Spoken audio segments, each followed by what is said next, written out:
بسم اللہ الرحمن الرحیم الحمدللہ رب العالمین والصلاة والسلام علی سید الانبیاء والمرسلین وعلی آلہ واہل بیتہ واصحابہ اجمعین۔ سامنے محتشم،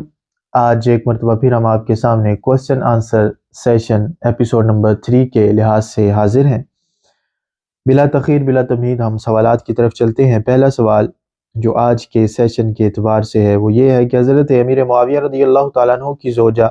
میسون کا مذہب کیا تھا، اور پھر ایک شخصیت کا نام بھی لکھا ہے کہ انہوں نے ان کو کہا کہ وہ نصرانی ہیں۔ تو اس صورت میں تاریخ میں ان کے مسلمان ہونے کے جو ہے وہ شواہد ہمیں ملتے ہیں۔ میں ایک حوالہ آپ کے سامنے ذکر کرتا ہوں۔ البدایہ والنہایہ ابن کثیر، انہوں نے المکتبۃ الاسلامیہ سے جو شائع ہے، جلد نمبر 11 صفحہ نمبر 463 یعنی 463 یا 64 صفحہ پر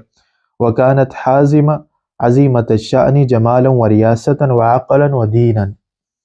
تو اس طرح ان کے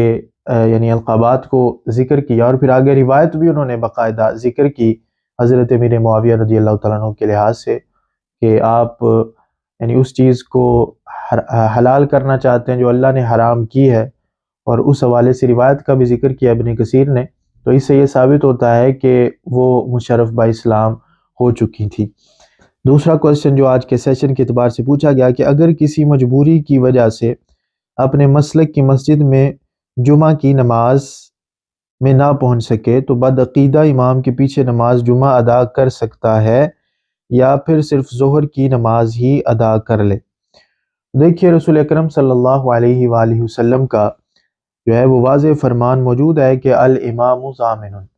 کہ امام جو ہوتا ہے وہ ضامن ہوتا ہے، اور اسی طرح مؤذن جو ہے وہ امین ہوتا ہے۔ تو اس صورت میں اور پھر حضرت امام اعظم ابو حنیفہ رحمہ اللہ تعالی یا دوسرے ائمہ سے بھی یہ چیز، اور اس پر انشاءاللہ تبارک و تعالی تفصیلی گفتگو کرنے کی ضرورت ہے، انہوں نے امام ابو یوسف رحمہ اللہ تعالی اسی طرح دوسرے ائمہ نے لکھا ہے باقاعدہ کہ بدعقیدہ کے پیچھے نماز جائز نہیں ہے۔ تو اس وجہ سے امام، جس طرح رسول اکرم صلی اللہ علیہ وسلم کا فرمان ہے کہ امام ذمہ دار ہوتا ہے، تو اس لیے امام اسی کو بنایا جائے گا جو فاسق نہیں ہے، جو مولن نہیں ہے، یا فاسق مولن نہیں ہے، یا پھر بدعقیدہ نہیں ہے۔ تو اگر آپ کو یہ پکی بات پتہ ہے کہ وہ بدعقیدہ ہے، تو اس صورت میں جو آپ نے یہ لکھا کہ صرف ظہر کی نماز ادا کر لیں، تو پھر ڈیفینیٹلی جمعہ ہوگا ہی نہیں۔ تو جب ہوگا ہی نہیں تو پھر اس صورت میں آپ کا یہ ظہر کی نماز ادا کرنا ہی بہتر ہے۔ بہرحال اس پر ایک تفصیلی انشاءاللہ تبارک و تعالی ہم اپنی گفتگو ریکارڈ کروائیں گے۔ اسی طرح صحاح میں غالباً ابن ماجہ یا ابو داؤد شریف میں بھی حدیث ہے کہ ایک شخص نے فَوَسَقَ الْقِبْلَہ کے الفاظ ہیں کہ اس نے قبلہ کی طرف تھوکا، تو نبی اکرم صلی اللہ علیہ وسلم نے اس کے پیچھے نماز پڑھنے سے بھی منع کر دیا۔ تو ایسا نہیں ہے کہ نماز ہی پڑھنی ہے، کسی کے پیچھے بھی ہو جاتی ہے۔ تو امام کا ایک بڑا رول ہوتا ہے، وہ امام ایک ذمہ دار ہوتا ہے، ضامن ہوتا ہے حدیث کی روح سے بھی، تو اس لیے وہ دیکھ بھال کے ہی تو پھر ہم نماز پڑھیں گے۔ ایسا تو نہیں ہے کہ ہم اپنی نمازیں اس کے سپرد کر دیں کہ اس کے ذریعے پھر اللہ تبارک و تعالیٰ تک نمازیں پہنچنی ہیں، اور پھر جو ہے وہ امام بدعقیدہ ہو، اس کے دل میں نبی مکرم شفیع معظم صلی اللہ علیہ وآلہ وسلم کا احترام ہی نہ ہو، یا اہل بیت کا احترام نہ ہو،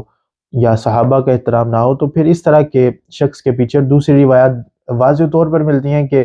ایک قوم آئے گی جو میرے صحابہ کی شان میں نقص نکالے گی، تو واضح طور پہ ہے کہ وَلَا تُصَلُّوا مَعَهُمْ، ان کے ساتھ آپ نماز نہ پڑھیں۔ تو اس وجہ سے احادیث کی روح سے بھی، اور پھر دوسرے بھی اس کی روایات فقہاء کی اور ائمہ محدثین کی موجود ہے، وہ انشاءاللہ تبارک و تعالیٰ ہم اس پر جب تفصیلی گفتگو کریں گے تو اس کے اندر بھی اس کی وضاحت کریں گے۔ اسی طرح سوال پوچھا گیا کہ ایک شخص صاحب نصاب ہے لیکن وہ قمری سال پورا ہونے سے کچھ ہفتے قبل اپنا مال اپنی بیوی کی ملکیت کر دیتا ہے، وہ بھی پھر ایسا ہی کرتی ہے، کیا یہ طریقہ درست ہے یا نہیں، اور ان پر زکوٰۃ ادا کرنا فرض ہوگی یا نہیں؟ زکوٰۃ سے تو جان چھڑوا لیں گے، کیونکہ زکوٰۃ کی جو کنڈیشنز ہیں ان میں سے یہ ہے کہ 1 سال پورا ہو صاحب نصاب کو، تو پھر زکوٰۃ جو ہے وہ لازم آتی ہے۔ لیکن یہ صورت جو ہے یہ بالکل بھی درست نہیں ہے، یہ طریقہ اچھا نہیں ہے کہ جس کو آپ نے پوچھا کہ یہ طریقہ درست ہے، بالکل بھی یہ طریقہ درست نہیں ہے۔ اللہ تبارک و تعالیٰ نے کسی طرح بھی کوئی بھی نعمت انعامات آپ کو عطا کیے ہوئے ہیں، تو اس نعمت پر شکر کرنا اس نعمت کی بقا کو جو ہے وہ لازم کرتا ہے، یعنی نعمت باقی رہتی ہے، اور پھر نعمت جو ہے اللہ تبارک و تعالیٰ اس میں اضافہ کرتا ہے، وہ چھن نہیں جاتے انسان سے۔ تو یہ اللہ تبارک و تعالیٰ نے آپ کو کسی بھی طرح کسی اعتبار سے بھی نعمت آپ کو دی ہے، تو آپ یہ کریں کہ اللہ تبارک و تعالیٰ کے راستے میں خرچ کرنے کے لیے آپ اس طرح کے معاملات کریں۔ ویسے آپ نے دنیاوی طور پر جو ہے وہ کہتے ہیں جی بیوی کے نام کر دیں، بیوی نے کوئی شاپنگ کرنے کے لیے کوئی سوٹ لینا ہو تو مہنگے سے مہنگا لیں گے، یا پھر ہسبینڈ نے کوئی اس طرح کی چیز لینی ہو تو وہ مہنگے سے مہنگا لیں گے۔ شادیوں پر جاتے ہوئے وہ 3 دن الگ الگ سوٹ پہننے کا جو ہے وہ رواج ہو چکا ہے، اور وہ الگ الگ لیں گے، بچوں پر خرچ کریں گے۔ جب اللہ تبارک و تعالیٰ کے راستے میں خرچ کرنے کا معاملہ آتا ہے تو وہیں پر اس طرح کے ہیلے بہانے آپ کو جو ہے وہ نظر آتے ہیں کہ جس طرح کر لیں تاکہ اللہ کے معاذ اللہ جو ہے وہ راستے میں خرچ کرنے سے بچیں۔ تو یہ طریقہ بالکل بھی درست نہیں، بالکل بھی اچھا نہیں ہے، اس طریقے سے بچیں۔ بہرحال جو ہے وہ زکوٰۃ ادا کرنے سے بچ تو جائیں گے، لیکن یہ پھر جو ہے وہ بعض معاملات میں پھر یہ گناہ تک بھی آپ کو، ناجائز اور حرام تک بھی آپ کو یہ معاملہ لے جائے گا، اس لیے اس سے بچنا ہی بہتر ہے۔ اگلا سوال ہے، کیا فرماتے ہیں علماء دین و مفتیان شرع متین اس مسئلہ کے بارے میں کہ بندہ نے جس سے ناظرہ پڑھا تھا اسے حفظ کیا، حال اس کا یہ ہے کہ تبلیغی جماعت کو نہیں روکتا بلکہ ان کی چیزیں کھاتا پیتا، باتیں سنتا، آیا مجھ پر کوئی اس کی عزت و احترام کا حق ہے؟ اور اسی طرح لکھا کہ اشرف تھانوی کو مولانا اشرف علی تھانوی صاحب کہتا ہے، صاحب بار شریعت کو سیگا وائی سے پکارتا ہے، زندگی میں ایک مرتبہ بھی اس کی زبان سے اعلیٰ حضرت قدس سر العزیز کا نام نہیں سنا گیا۔ بینوا وتوجروا۔ دیکھیں علماء حرمین نے جن کے بارے میں فتویٰ دیا کہ من شک فی کفری فقد کفر، ان کے کفر میں بھی جو شک کرے گا وہ کافر ہے، تو ان کی جو عبارات ہیں وہ ساری سامنے ہیں، اور آپ کو پتہ ہے کہ بد عقیدہ ہے، تو اس صورت میں یہ سوال یہ کہ بد عقیدہ استاذ کا احترام، تو اس کا استاذ کا احترام نہیں ہوگا، کیونکہ حدیث رسول علیہ السلام واضح طور پر موجود ہے کہ جس میں یہ ہے کہ فاسق کا احترام نہیں کیا جائے گا، مفہوم عرض کر رہا ہوں۔ تو اس وجہ سے بد عقیدگی سے بڑا فسق اور کون سا ہو سکتا ہے؟ تو اس اعتبار سے حدیث کی روح سے یہ ثابت ہے کہ احترام نہیں کیا جائے گا، تو اس طرح کے استاذ کا احترام جو ہے وہ نہیں کیا جائے گا۔ اگلا سوال یہ ہے کہ ایک شخص جو مؤذن ہے جس کی داڑھی شریعت کے مطابق نہیں، وہ کٹواتا ہو، اس شخص کا اذان و اقامت کہنا کیسا ہے؟ شرعی رہنمائی فرما دے۔ جب اس مسجد کے امام صاحب سے پوچھا گیا تو انہوں نے کہا پڑھ سکتا ہے، جامعہ نعمیہ کا فتویٰ ہے کہ جس شخص نے تھوڑی سی بھی داڑھی مبارک رکھ لی اس کا فرض ادا ہو گیا، وہ اذان و اقامت کہہ سکتا ہے۔ سب سے پہلی بات تو یہ ہے کہ آپ وہ فتویٰ لیں، ان سے فتویٰ طلب کریں کہ فتویٰ ہمیں دیں، اور پھر جامعہ نعمیہ بڑے دارالعلوم کا وہ نام لے رہے ہیں، اعلیٰ حضرت رحمہ اللہ تعالیٰ کے مسلک پر ہیں وہ، تو اعلیٰ حضرت کا تو یہ مسلک نہیں ہے،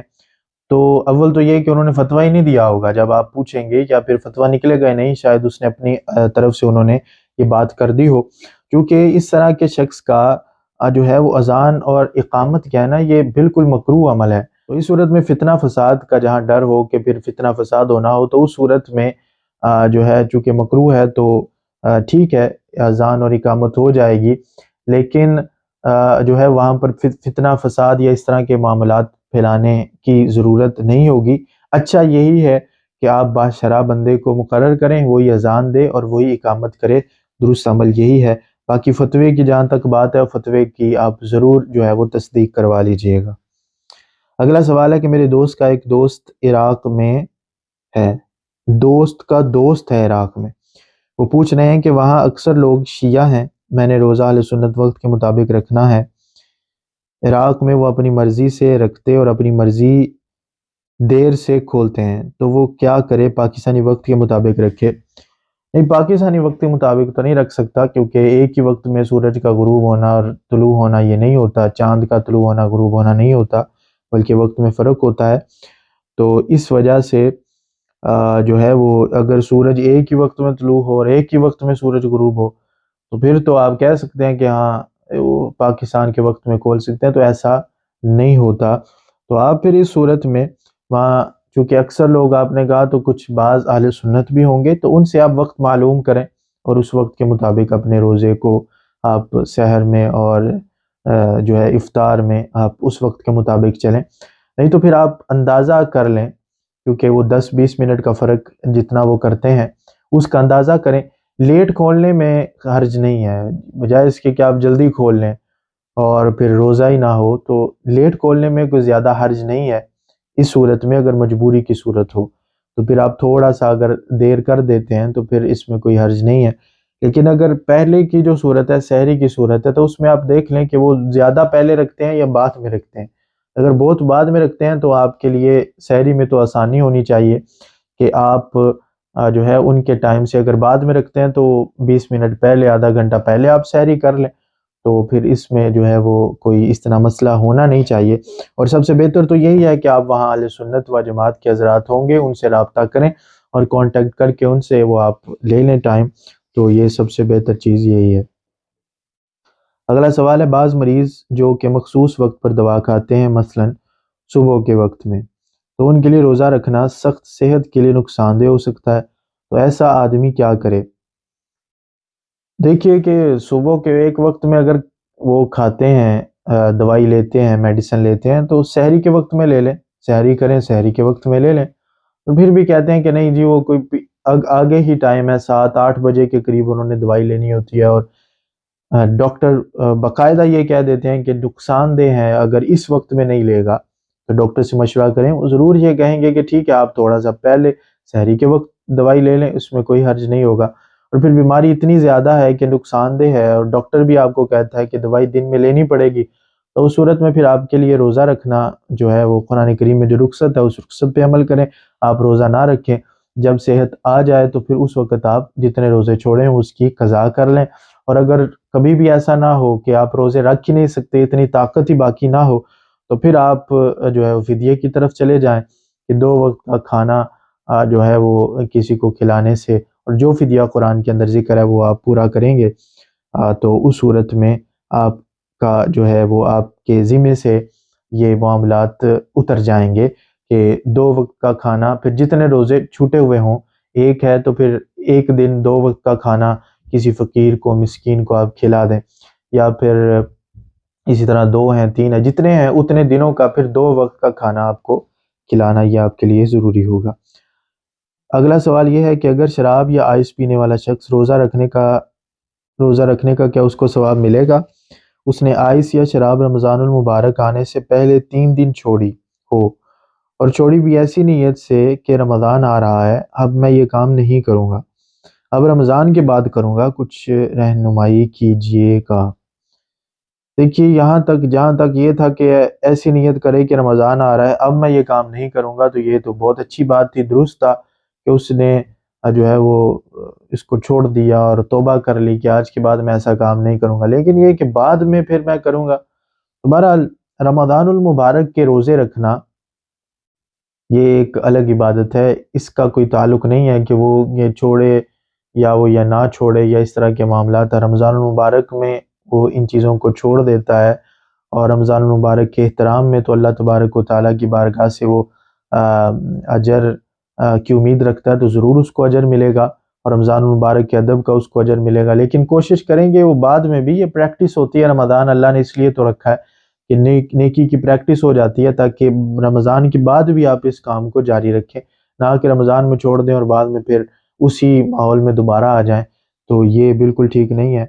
بلکہ ایسا ہونا چاہیے کہ جیسی نیت کی ہے کہ اب نہیں کروں گا تو پھر بالکل بھی نہ کریں، یہ زیادہ بہتر ہے۔ باقی رمضان المبارک کا جو روزہ رکھنا ہے اس کے حوالے سے ہے کہ اس کو اجر ملے گا، روزہ رکھنے کا ثواب ملے گا، تو ڈیفینیٹلی روزہ رکھنا یہ الگ عبادت ہے، اس کا ثواب تو اسے ڈیفینیٹلی ملے گا۔ اگلا سوال ہے، میں ایک حساس ادارے کا ملازم ہوں، ہمارے ادارے میں 3 سے 4 ہزار بندے ملازم ہیں، جمعہ کی نماز کا وہاں اہتمام کیا جاتا ہے، لیکن مسجد میں وہی لوگ داخل ہو سکتے ہیں جن کے پاس ادارے کا کارڈ ہو، تو اس صورتحال میں جمعہ کی نماز وہاں ادا ہو جائے گی یا نہیں؟ جمعہ کی نماز جو ہے وہ صحیح ہونے کے لیے 5 شرائط کا ذکر جو علماء نے کیا ہے، اس میں سے ایک شرط یہ بھی ہے کہ اذن عام ہو، کھلی اجازت ہو، وگرنہ پھر جمعہ صحیح نہیں ہوتا۔ ویسے بھی وَمَنْ أَظْلَمُ مِمَّنْ مَنَعَ مَسَاجِدَ اللَّهِ، قرآن یہ کہتا ہے کہ اس سے بڑا کون ظالم ہوگا کہ جو اللہ کی مساجد سے بندے کو روکے، لوگوں کو روکتا ہے۔ یہ بہت بڑا ظلم ہے کہ مساجد سے لوگوں کو روکنا، اور یہ کہنا کہ صرف یہی لوگ جو ہے وہ داخل ہو سکتے ہیں۔ تو اب اس صورت میں کہ پھر وہاں آپ جمعہ کہتے ہیں جی ہم پڑھتے ہیں، تو پھر وہ شرط ہی نہیں پائی گئی جمعہ کی، تو پھر جمعہ کیسے صحیح ہوگا وہاں پر؟ تو اس لیے یہ ساری چیزوں کا خیال رکھنا یہ ضروری ہے۔ اگلا سوال یہ ہے کہ صحیح مسلم شریف میں حدیث 2245 2245 نمبر حدیث ہے کہ قبروں پر عمارت نہ بنائیں، تو قبروں پر گنبد بنانا کیسا ہے؟ اس پر بھی تفصیلی گفتگو کی ضرورت ہے، وہ انشاءاللہ تبارک و تعالی ہم ضرور کریں گے۔ اور علماء نے اور فقہاء نے اس چیز کو واضح کیا، جس طرح نبی مکرم شفیع معظم صلی اللہ علیہ وآلہ وسلم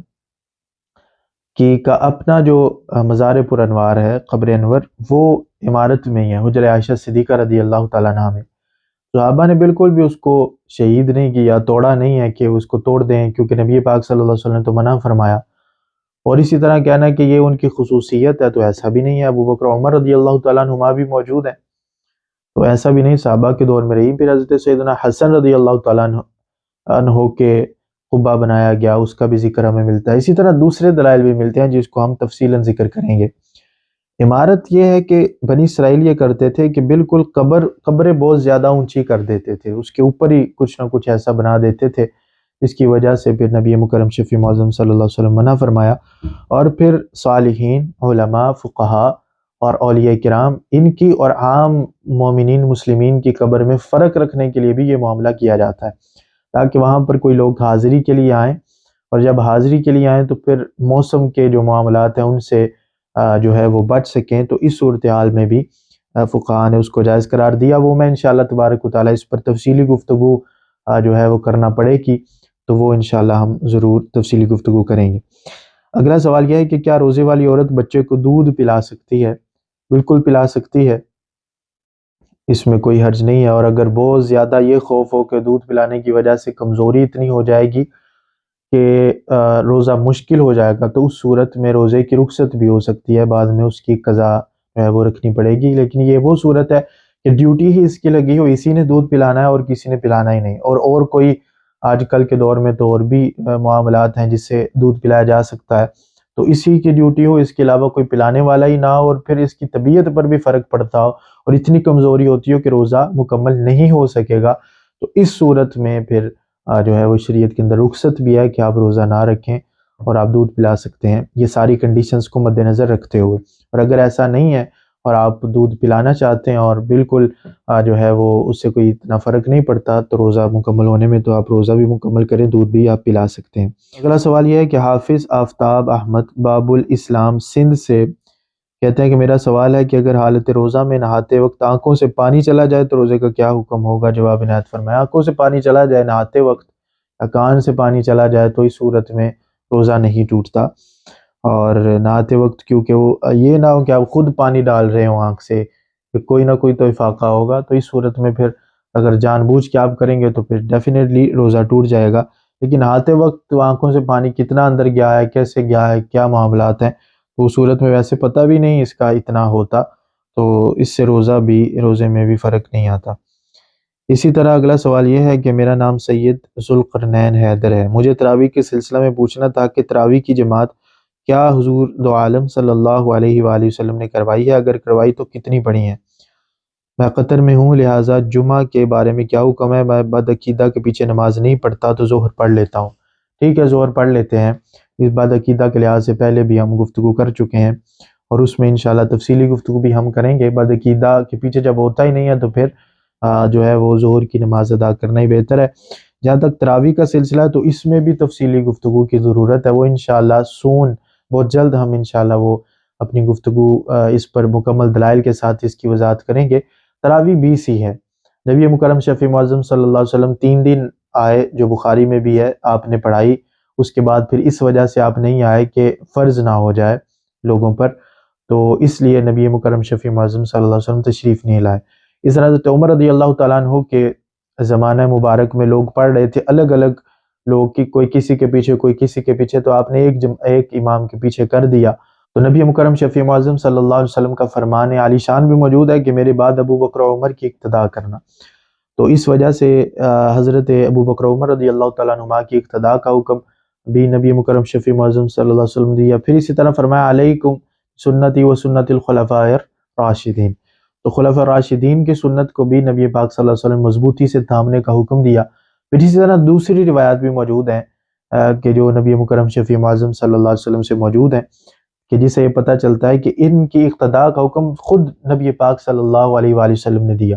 تو حضرت عمر رضی اللہ تعالیٰ عنہ آپ کی سنت پہ عمل کرنا، یہ بھی نبی پاک صلی اللہ علیہ وآلہ وسلم کے فرمان ہی سے ثابت ہوگا۔ تو اسی طرح اور بھی دلائل ہیں کہ جو انشاءاللہ تبارک و تعالیٰ ہم دیں گے، اور یہ تو واضح بخاری کی حدیث ہے نا کہ حضرت عمر نے جو ہے وہ جمع کر دیا۔ تو اس صورت میں نبی پاک صلی اللہ علیہ وسلم کے دو جو فرامین میں نے آپ کے سامنے ذکر کیے، ایک تو اقتدوا باللذین من بعدی ابی بکر و عمر، کہ حضرت ابو بکر و عمر کی اقتداء کرنا میرے بعد، اس میں سے بھی یہ ملتا ہے کہ مضبوطی سے تھامنے کا، علیکم بسنتی و سنت الخلفاء الراشدین، اس میں بھی واضح طور پہ یہ ملتا ہے کہ مضبوطی سے تھامے رکھو میرے خلفاء راشدین کی سنت کو۔ تو لہٰذا اس صورت میں بھی، اور پھر نبی پاک صلی اللہ علیہ وسلم سے جو چیزیں ثابت ہیں اس کا بھی انشاءاللہ تبارک و تعالیٰ ہم تفصیلی ذکر کریں گے۔ اگلا سوال ہے، کیا روزے کی درج ذیل سنت درست ہے؟ نویت ان اصوم غدا للہ تعالی من فرض رمضان ھذا۔ جی، بعض حضرات کا کہنا یہ ہے کہ اس میں لفظ غدن کی جگہ ھذا الیوم ہونا چاہیے، رہنمائی فرمائیں۔ دیکھیے غدن کا انہوں نے جو یہ کہا کہ غدن یہ ٹھیک نہیں ہے، تو یہ جہالت کی بنا پر اور لا علمی کی بنا پر انہوں نے یہ بات کی ہوگی۔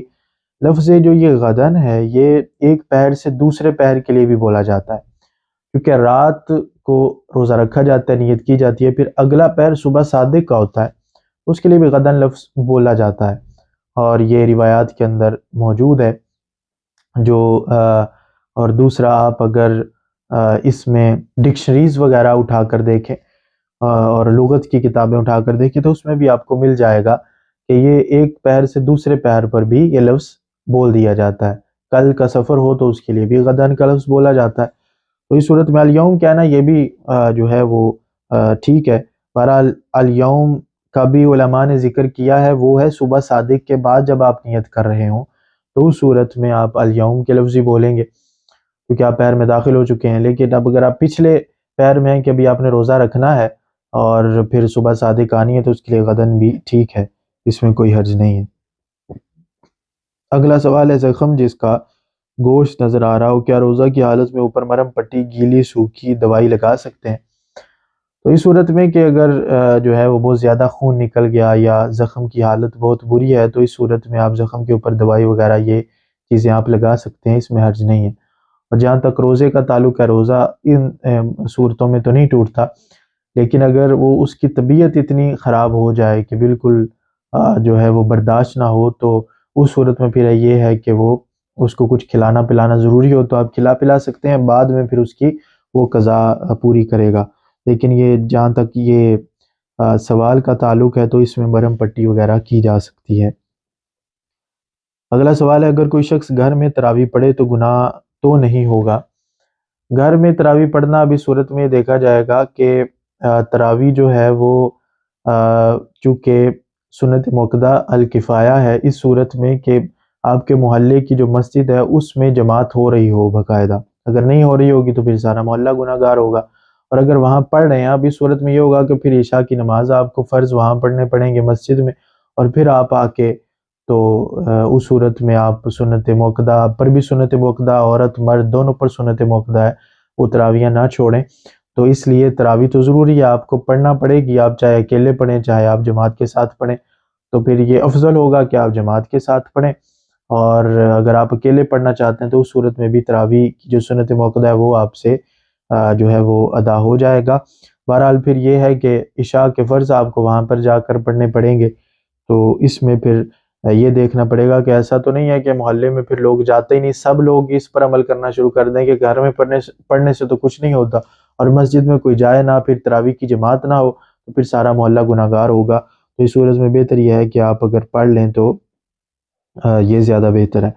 اگلا سوال یہ ہے کہ اگر سفر میں ہو تو افطار کا وقت ہو جائے اور پاس کچھ نہ ہو افطار کے لیے، تو سفر ابھی 20-25 منٹ کا باقی ہو تو کیا کرنا چاہیے؟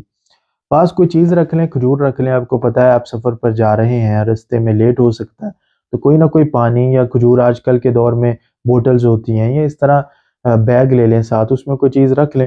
اور اگر پھر بھی آپ لیٹ ہو گئے یا کچھ ہے ہی نہیں اور بالکل بھی کچھ نہیں آپ کو ملتا تو پھر کوئی مسئلہ نہیں ہے، آپ پھر وہاں پہنچ کر آپ روزہ افطار کر لیں، اس میں کوئی مسئلہ نہیں ہے، چونکہ آپ کی مجبوری کہلائے گی۔ مجبوری کے بغیر لیٹ کرنا پھر یہ کراہت کے اندر آتا ہے، وگرنہ تو جو ہے اگر آپ کی مجبوری ہے اور پھر آپ کے پاس ہے ہی کچھ نہیں، جس طرح آپ بتا رہے ہیں کہ کچھ بھی نہیں ہے، تو پھر اس صورت میں آپ اگر لیٹ روزہ افطار کر لیں تو اس میں حرج نہیں ہے۔ تراویح کیا سنت موقدہ ہے؟ اس کو چھوڑنا کیا گناہ کے زمرے میں آئے گا؟ جیسے فجر کی 2 سنتیں چھوڑنے سے گناہ ہوتا ہے، تو کیا اسے چھوڑنے سے بھی ہوگا؟ بالکل ایسا ہی ہوگا۔ جو باقی سنت موقدات کا حکم ہے وہی اس کا بھی حکم ہے۔ اس کو چھوڑنا ناپسندیدہ، چھوڑنے کی عادت بنا لینا، پھر یہ جو انسان گناہ گار ہوتا ہے اس سے، تو بالکل یہ سنت موقدہ ہے، اور اس کے چھوڑنے کا وہی معاملہ ہوتا ہے جو فجر کی 2 سنتیں ہوں، یا ظہر کی پہلی 4 ہوں، مغرب کے بعد کی 2 ہوں، یا پھر عشاء کے فرائض کے بعد کی 2 سنتیں ہوں، تو ان کا اور اس کا معاملہ ایک ہی ہے۔ مرزے کا ایک کلپ سنا، وہ کہہ رہا تھا ہاتھ میں موبائل پکڑ کر تراویح سنا سکتے ہیں اور مقتدی ترجمہ دیکھ کر پڑھ سکتے ہیں۔ اس نے ایک حدیث سے مبارکہ سنائی سیدہ عائشہ صدیقہ رضی اللہ تعالیٰ عنہ کے حوالے سے، تو عرض یہ ہے کہ ایسا کرنا صحیح ہے۔ بالکل دیکھیے، قرآن و حدیث سے مرزا انجینئر بالکل جاہل ہے، اس کو علماء نے واضح کر دیا ہے اس کی جہالت کو۔ ابھی صورت میں یہ کہ کیسا عجیب منظر ہوگا کہ پڑھنے والا بھی آگے موبائل دیکھ کے پڑھ رہا ہو، اور پیچھے والا بھی ہے وہ ترجمے پہ اس نے کنسنٹریٹ کیا ہوا ہے کہ ترجمہ کیا ہے۔ اب حافظ پڑھ بھی تھوڑا سپیڈ میں رہا ہوتا ہے، اب ان کو بھی نہیں سمجھ میں آ رہی اب ترجمہ، اور ترجمہ اتنی جلدی پڑھنا ان کو کیا سمجھ میں آئے گی؟ اور یہ گمراہیوں کا دروازہ ہی کھولنا ہے کہ ترجمے کو تو بالکل انہماک سے اور توجہ کے ساتھ پڑھنا چاہیے، اور پھر جو سمجھ میں نہ آئے وہ پھر علماء کی طرف رجوع کرنا چاہیے کہ یہ سمجھ میں نہیں آ رہا۔ اب یہ کہتا ہے کہ ہر بندہ گھر بیٹھے ہی عالم ہو جائے، تو ایسا نہیں ہوتا، باقاعدہ علوم پڑھنے پڑتے ہیں، اور پھر عربی لغت کو سمجھنا پڑتا ہے، پھر اس کے اندر فصاحت و بلاغت کے اعتبار سے کیا چیزیں ہیں، پھر اصول تفسیر کے، پھر ناسخ منسوخ، محکمات، متشابہات، یہ ساری چیزوں کو مد نظر رکھنا ہوتا ہے۔ اس کے بعد جا کے پھر آپ کو جو ہے وہ صحیح طرح قرآن سمجھ میں آنا شروع ہوتا ہے۔ اس طرح تو یہ کھلی چھٹی دے دینا ہر کسی کو، میں پہلے بھی پچھلی نشست میں بھی ہم نے اس بات کو واضح کیا کہ ترجمہ پڑھنے سے نہیں روک رہے، آپ ترجمہ پڑھیں، قرآن کو انڈرسٹینڈ کرنے کی کوشش کریں، جہاں سمجھ میں نہ آئے تفاسیر لکھی ہیں، تفاسیر کی طرف رجوع کریں، نہیں سمجھ میں آ رہا علماء سے رجوع کریں، ان سے پوچھیں، اس طرح قرآن کو سمجھنے کی کوشش کریں۔ یہ نہیں کہ ہر بندہ گھر میں بیٹھا ہی عالم ہو جائے اور کسی کو کچھ پتہ ہی نہیں ہے، اور پھر وہ اپنے ہی فتوے دینا شروع کر دیں، اور اس طرح کے معاملات بڑے ہمارے ساتھ ہو گزرے کہ قرآن کے اندر ایک بندے نے یہاں تک بھی آ کے کہہ دیا کہ کزنز کے ساتھ شادی جائز نہیں ہے۔ میں نے تو قرآن میں پڑھا ہے، اور آیت بھی وہ لے آیا، لیکن تفاسیر میں ہم نے جب دیکھا تو اس کا حکم اور تھا۔ تو اس وجہ سے یہ بگاڑ پھر پیدا ہو جاتا ہے۔ تو اس وجہ سے باقی جو یہ خاص ہے کہ سیدہ عائشہ صدیقہ رضی اللہ تعالیٰ عنہ کے لحاظ سے، تو اس پر بھی انشاءاللہ تفصیلی ہم گفتگو کریں گے۔ بہرحال اس حدیث میں مصحف کے غالباً الفاظ ہیں کہ مصحف سے پڑھتے تھے، اس کا ہرگز یہ معنی نہیں کہ انہوں نے مصحف اٹھایا ہوا ہوتا تھا اور وہ کھولا ہوا ہوتا تھا۔ اب آج کل تو چلیں موبائل ہیں یا قرآن چھوٹے بھی مل جاتے ہیں، اس وقت مصحف کیا چھوٹا تھا؟ اب اتنا بڑا مصحف تھا، وہ ایسے کیسے لے کے پڑھ رہے ہوں گے، اور وہ کیا معاملات ہوں گے؟ تو اس صورت کو جو ہے وہ کہ پھر علماء نے یہ توجیہات بیان کی کہ وہ صبح کو قرآن کریم جو ہے وہ حفظ کرتے تھے، پھر وہ جو مصحف سے قرآن حفظ کیا ہوتا تھا وہ مصحف سے وہ حفظ کیا ہوا قرآن پھر رات کو سناتے تھے۔ تو یہ جو ہے وہ علماء نے توجیہات اس کی بیان کی ہیں۔ تو بہرحال باقی جو ہے وہ 3 ہمارے جو فقہا ہیں، ائمہ ثلاثہ ہیں، امام مالک، امام احمد بن حنبل، امام شافعی رحمہم اللہ، یہ جو ہیں ان کا بھی موقف یہی ہے کہ نوافل کے اندر اس طرح کا کوئی معاملہ ہو تو فقط وہ کر سکتا ہے، پھر اس کو بھی جو ہے وہ کراہت کے ساتھ انہوں نے لکھا۔ اور پھر امام اعظم ابو حنیفہ رحمہ اللہ تعالیٰ تو ویسے ہی ناجائز ہے، اور پھر یہ جو ہے وہ عمل کثیر میں آ جاتا ہے کہ آپ نے دونوں ہاتھ ہی، آپ جو ہے اگر مصحف جس طرح صحابہ کے بارے میں یہ بات کر رہے ہیں، مصحف بڑا ہے، اب ہاتھ کیسے باندھیں گے؟ ہاتھ تو اس طرح اٹھائے ہوئے ہوں گے اور پھر مصحف پڑھ رہے ہوں گے سامنے رکھ کے، یا پھر سامنے زمین پہ رکھا ہو، یا کس طرح کا معاملہ ہوگا؟ تو یہ ساری چیزوں کو مد نظر رکھنا پڑے گا۔ کیا بلغم نکلنے سے روزہ ٹوٹ جاتا ہے؟ بلغم اگر آپ منہ سے باہر نکال کے پھر اندر ڈالیں گے تو اس سے روزہ ٹوٹ جائے گا، اور اگر اندر ہی ہے تھوڑی مقدار میں ہے تو دوبارہ اندر نکل لیتے ہیں تو اس سے روزہ نہیں ٹوٹے گا۔ وضو کرتے ہوئے کچھ ذرات چاہتے نہ چاہتے حلق میں اتر جائیں تو کیا اس سے روزہ ٹوٹ جاتا ہے؟ روزہ یاد ہو آپ کو کہ روزہ یاد ہے، اور پھر اس صورت میں آپ پانی ڈالیں اور پھر وہ پانی حلق سے نیچے اتر جائے یا ناک میں ڈالیں اور نرم ہڈی سے اوپر چلا جائے تو اس صورت میں، یا کوئی دوائی اس طرح کی ہو ناک میں ڈالیں کہ اوپر چلی جائے تو اس سے روزہ ٹوٹ جاتا ہے۔ اسی طرح ہے کہ کیا کان میں تیل یا پانی جانے سے روزہ ٹوٹ جاتا ہے؟ اگر تیل جانے سے ٹوٹ جاتا ہے تو پھر پانی جانے سے نہیں ٹوٹتا۔ تو سوال یہ ہے کہ کیوں نہیں ٹوٹتا؟ پانی تو لطیف چیز ہے، اپنا رستہ بنا لیتا ہے بمقابلہ تیل کے۔ یہی جو آپ نے وجہ بیان کی، یہی وجہ مد نظر رکھیں نا کہ تیل آپ خود ڈالیں گے، پانی کا تو نہاتے ہوئے یا جس طرح بھی چلا گیا اس کا تو ویسے بھی علم نہیں ہوتا۔ اب یہاں پر تیل آپ خود ڈال رہے ہیں کان کے اندر، تو تیل ڈالنے سے ٹوٹ جاتا ہے روزہ، تو آپ تیل خود ڈال رہے ہیں۔ اب آپ اگر پانی کان کے رستے سے خود ڈالیں کہ میں افاقے کے لیے ڈالوں کہ پانی اندر پہنچے گا اور مجھے کوئی روزے سے کوئی نہ کوئی تو فرق پڑے گا، تو اس صورت میں تو ٹوٹ جائے گا۔ لیکن اپنے آپ کو اس طرح کا چلا جائے تو جس طرح آپ نے کہا کہ وہ پھر خود ہی رستہ بنا لیتا ہے، تو اس صورت میں پھر بچنا ممکن نہیں، تو اس صورت میں پھر ہے کہ روزہ نہیں ٹوٹتا۔ لیکن تیل کا آپ نے جس طرح آپ نے خود کہا کہ وہ رستہ خود بخود نہیں بناتا، آپ زیادہ ڈالیں گے پھر جو ہے وہ تیل اندر پہنچے گا، تو اس صورت میں پھر جو ہے وہ روزے پر فرق پڑے گا، تو اس طرح روزہ ٹوٹ جائے گا۔ امام اگر تراویح میں 3 رکعتیں پڑھ دیں تو پھر 3 رکعتیں اگر اس نے پوری پڑھ دی ہیں تو اس صورت میں ڈیفینیٹلی آپ کو دوبارہ تراویح پڑھنی پڑے گی۔ آپ کی وہ جو 2 رکعتیں ہیں تراویح کی وہ نہیں ہوں گی، آپ کو دوبارہ پڑھنی پڑیں گی۔ اگر 3 رکعتیں پوری پڑھ دی ہیں، سلام پھیرا، پھر یاد آیا کہ یہ کیا ہوا، تو اس صورت میں پھر آپ کو دوبارہ ہی پڑھنا پڑے گا۔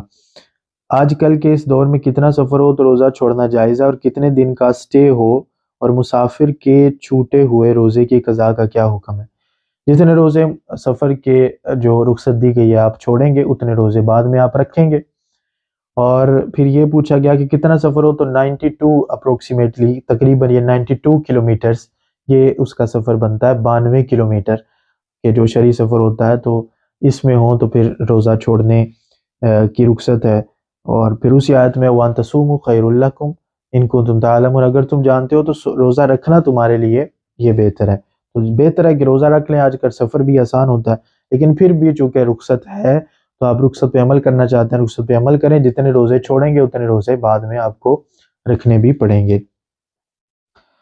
اسی طرح سوال ہے کہ پہلی دفعہ امامت کے دوران اگر وطر کی جماعت میں امام صاحب رکوع میں چلے گئے، لقمہ دینے سے وہ کھڑے ہو گئے، تو اس کا کیا حکم ہے؟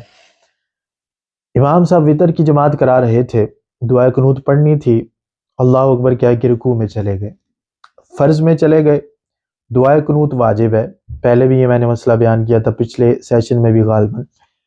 تو اب جو ہے وہ رکوع سے واپس نہ آئیں، لقمہ نہ لیں، یہ لقمے کا محل نہیں، جہاں لقمے کا محل نہیں ہوتا وہاں لقمہ دینا یہ بھی جو ہے مفسدات نماز میں سے ہوتا ہے۔ تو اب انہوں نے لقمہ قبول کر لیا، اب لقمہ قبول کیا، واپس آ گئے۔ واپس آنے کی 2 صورتیں ہیں، ایک تو یہ ہے کہ واپس آئے اور پھر دوبارہ دعائے قنوت پڑھنے کے بعد دوبارہ رکوع میں چلے گئے، اب ایک ہی رکعت میں 2 رکوع انہوں نے کر ڈالے، پہلے بھی رکوع تو ادا ہو گیا تھا، رکوع میں پہنچ گئے تھے، پھر لقمے کی وجہ سے واپس آئے۔ دوسری صورت یہ ہے کہ وہ